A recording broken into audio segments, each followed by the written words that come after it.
You're welcome to this episode. In this episode, we're going to delve deeper into the world of film and film festivals. Our guest is the co-founder of the Birmingham Film Festival, and he is a filmmaker himself. And we're going to have a chit-chat on the impact of the festival on filmmakers locally, nationally, and globally. Mr. Dean Williams, you're welcome. Good to see you again. Good to see you. Now, Dean, I know that the Birmingham Film Festival has been in existence for quite some years now. How did it all start? So yeah, you're right. It's the 10th year this year, so the big anniversary. And it came about. Myself and Kevin, who run the festival, we were working on a feature film, and we were sat down one day after the shoot thinking about what we're going to do with the film. Are we going to get a distribution deal? Are we going to go to the streaming services? Are we going to do the festival circuit? And then we had this kind of eureka moment where, how come there's not a Birmingham Film Festival? There's a Cardiff one and a London one, and so it often, if there isn't one, there's a reason. But we couldn't really come up with a reason why. So within a week of that conversation, we'd kind of booked a venue, set the date, and here we are 10 years later. What have been the achievements in these 10 years? The achievements, lots of different achievements, small little achievements of what really kind of warms my heart in a way is seeing filmmakers come together, making things specifically for our festival and other festivals, and just making content. But it's the collaboration, so people coming together from year one, coming to our gala awards, sitting down on a table with people they might only know via social media or they don't know at all, and then the next year they've put a film in, which is a collaboration that they've worked together because, it's all about the networking. And I want us to talk particularly about, upcoming filmmakers. I know that making an entrance into the film market is an uphill task for, young filmmakers especially.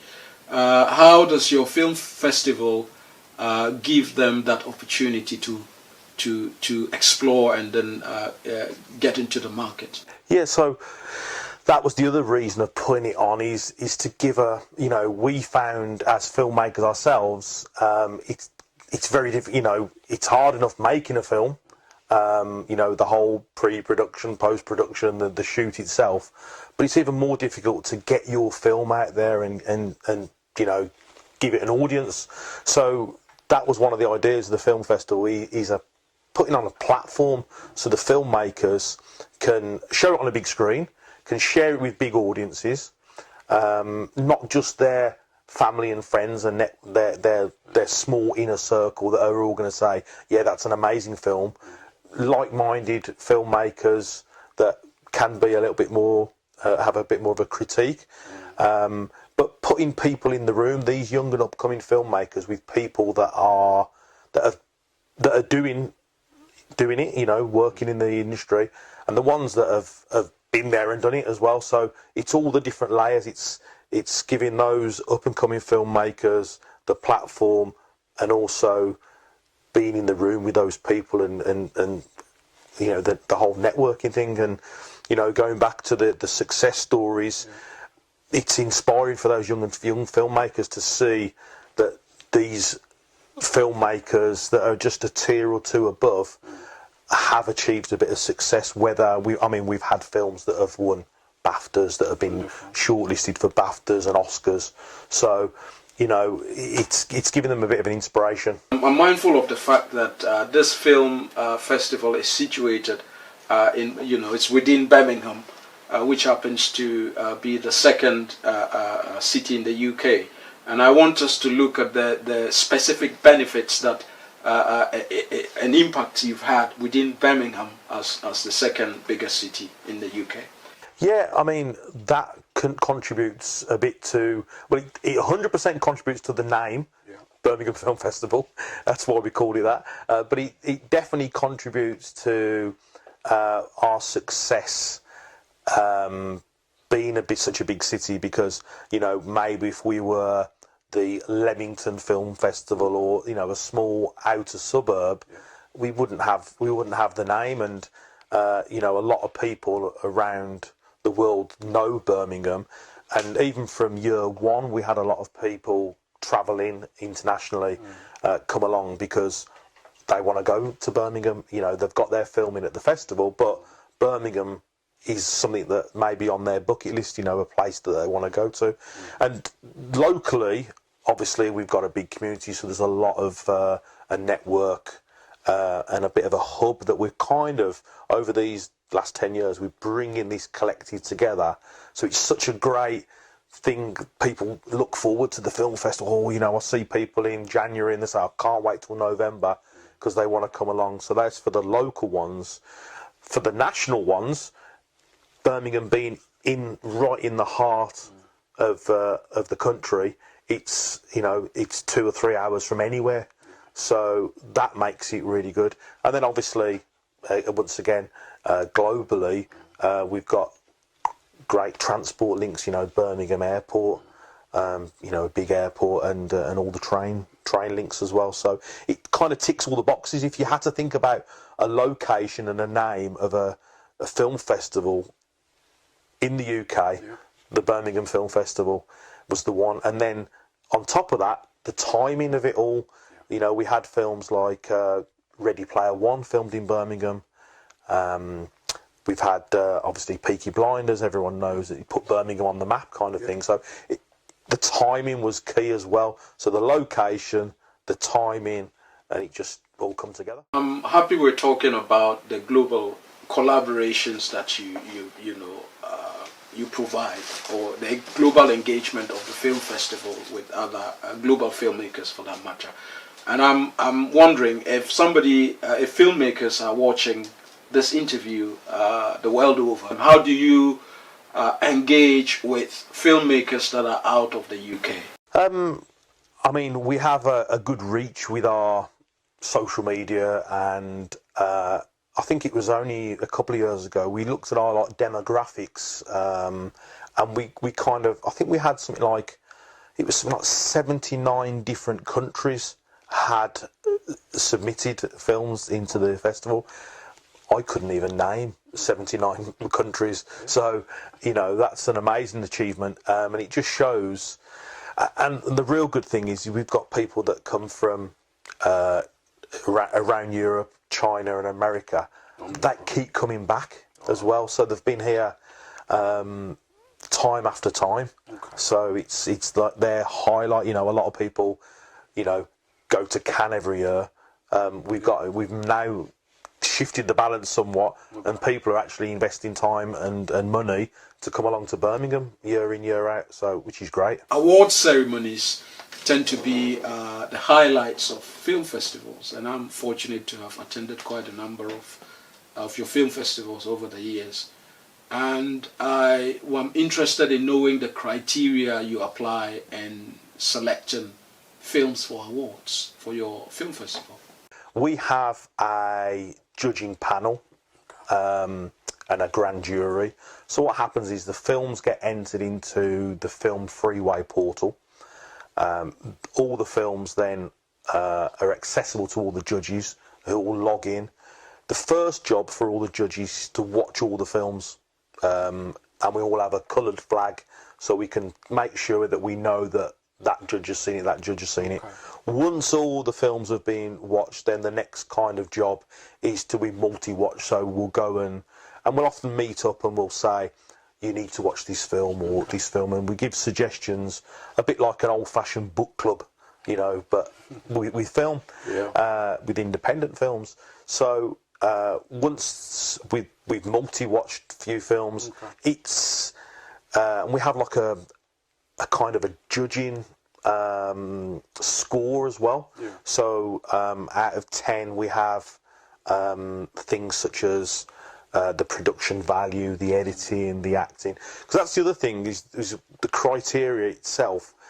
It's not as black and white as the film's good or the film's not so good.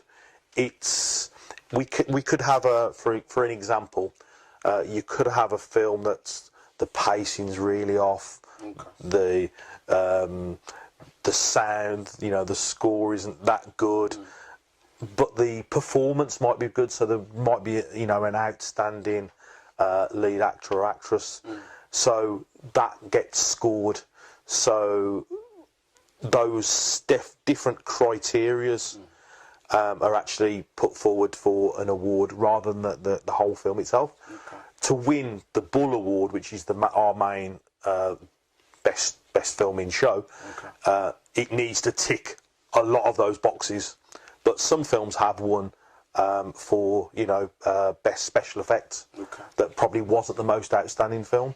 So it gives everyone a chance, really. It gives everyone a chance. It gives the very up and coming, independent, young student, first time filmmakers a real good chance to compete with the big boys, because as we know as filmmakers, you don't need $1 million to make to tell a story.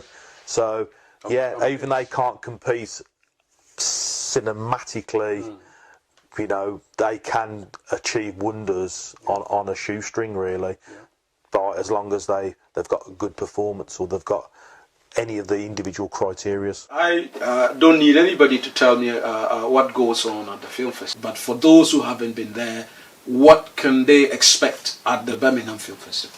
I mean, it does, and I mean, I might be a little bit biased, but it does tick a lot of boxes for filmmakers, definitely, because if you've got your filming, you've got it on.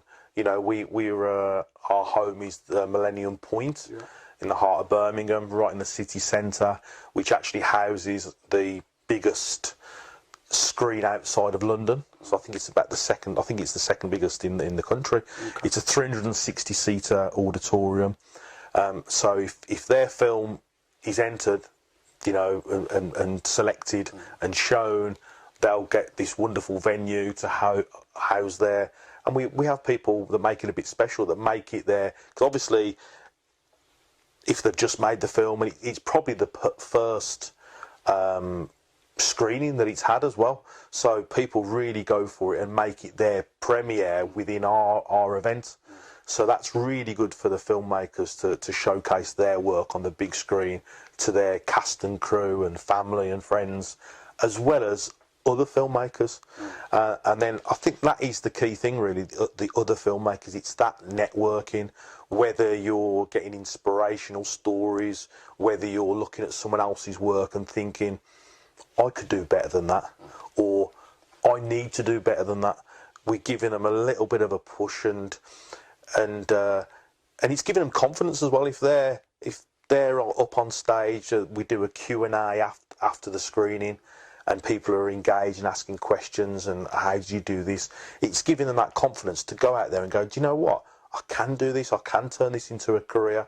And so it's so many boxes we tick. We try and do the whole networking. We put people in the room with other filmmakers, whether they're, as I say, a tier or two above, trying to give career opportunities. Fundamentally, getting people to make things, because without making films, we wouldn't have a film festival. So we need them to make and to enter the films in. It's given them the confidence to go out there and make things, but also to sell themselves and pitch their ideas. If they've got a bit more confidence in their project and what they can do.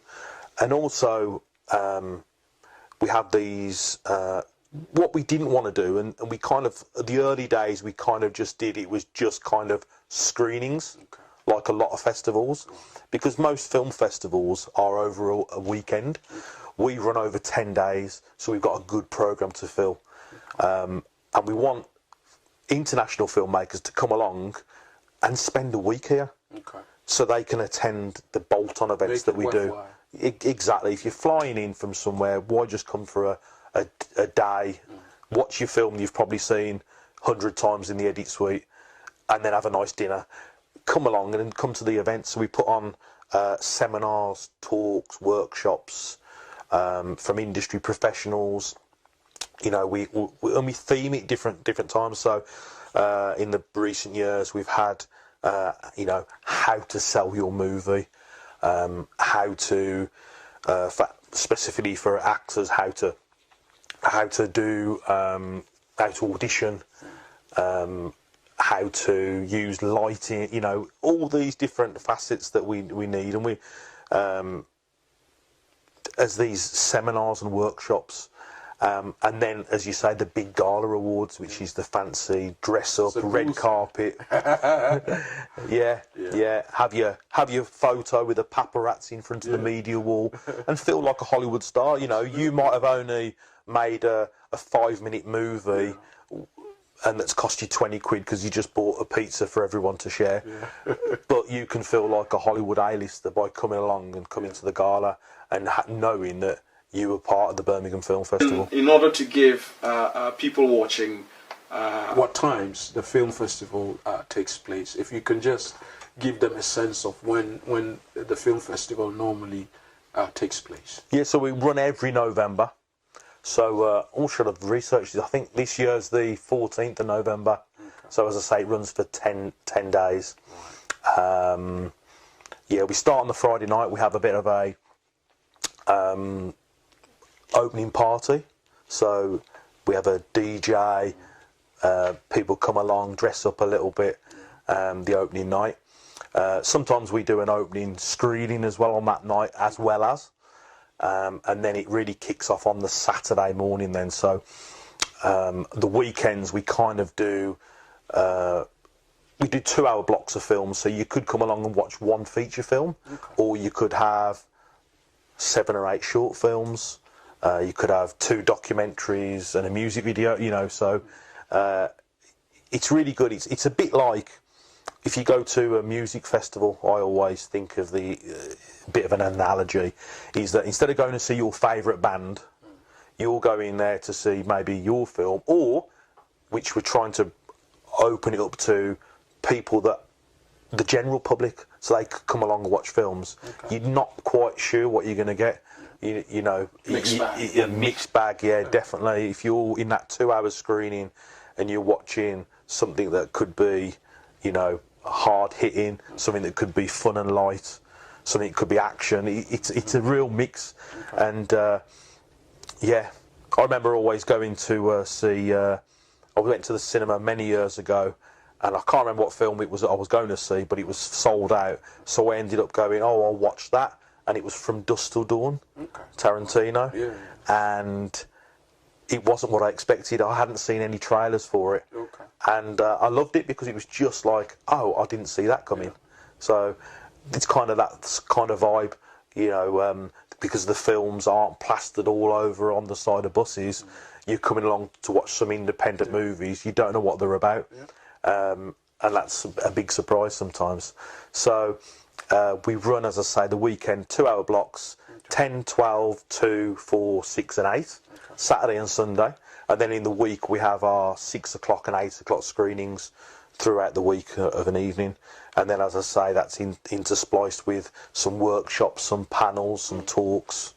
I also know that you're a man of many talents, and I know that it's not just film festivals for you. You are a filmmaker in your own right, a producer. And so let's talk about the things that you do in production. The story really starts from my background is martial arts. So I've always done martial arts, and in fact this year is my 30th year of teaching martial arts. It's kind of weird how it all went, because I got into martial arts from watching film. So, you know, watching the likes of Van Damme and Seagal got me into martial arts. And then it went full circle, because then the martial arts got me then into working into film. Subsequently I got to work with Steven Seagal and Van Damme, and you know, so it went like full circle.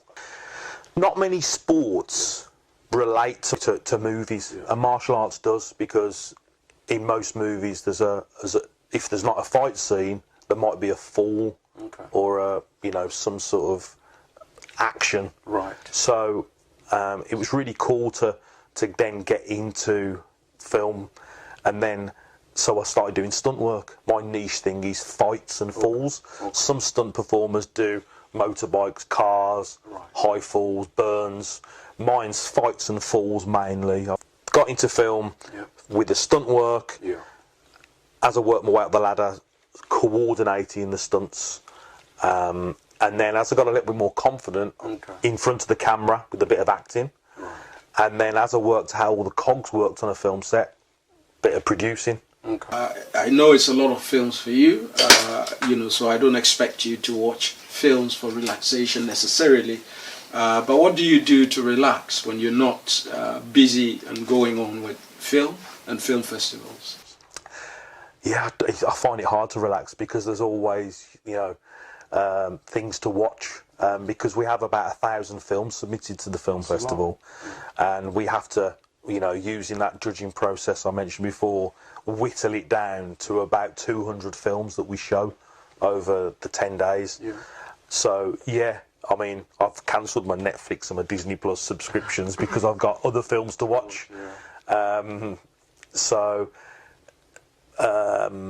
still teach my martial arts, or still that, but to relax, I think it's family time really, doing stuff with the kids and days out and that really. That's my, even though that's hard work, that's my kind of thing I do when I'm not full on. What do the kids think about Daddy doing his martial arts?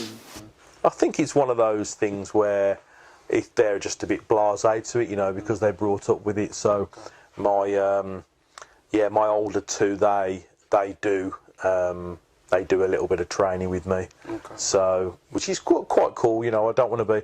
I see so many pushy parents that like, right, you got to do this. So it's nice that the kids want to do it and they want to come along. And I mean, they don't listen to me. I have to pair them up with another coach because they don't listen to Dad as much. But it's quite cool because I think martial arts is such a great thing for confidence building, self-defence, especially my oldest has just gone into secondary school, so obviously you need to look after yourself a little bit. But it's the confidence building more than anything, because, the people that get bullied are the vulnerable ones, and if you're a bit more confident, you've probably got less chance of getting bullied. So, and then obviously the health benefits of getting into doing something like that, because I've got so many friends that they haven't done since we left school.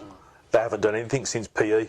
So, but it's if you can get into the right frame of mind, where I need to do a bit of a workout. I need to have a bit of something for yourself, isn't it? Yeah. This is for me. Yeah, I'm doing it. We're looking at 10 years of Birmingham Film Festival, and I finally want to.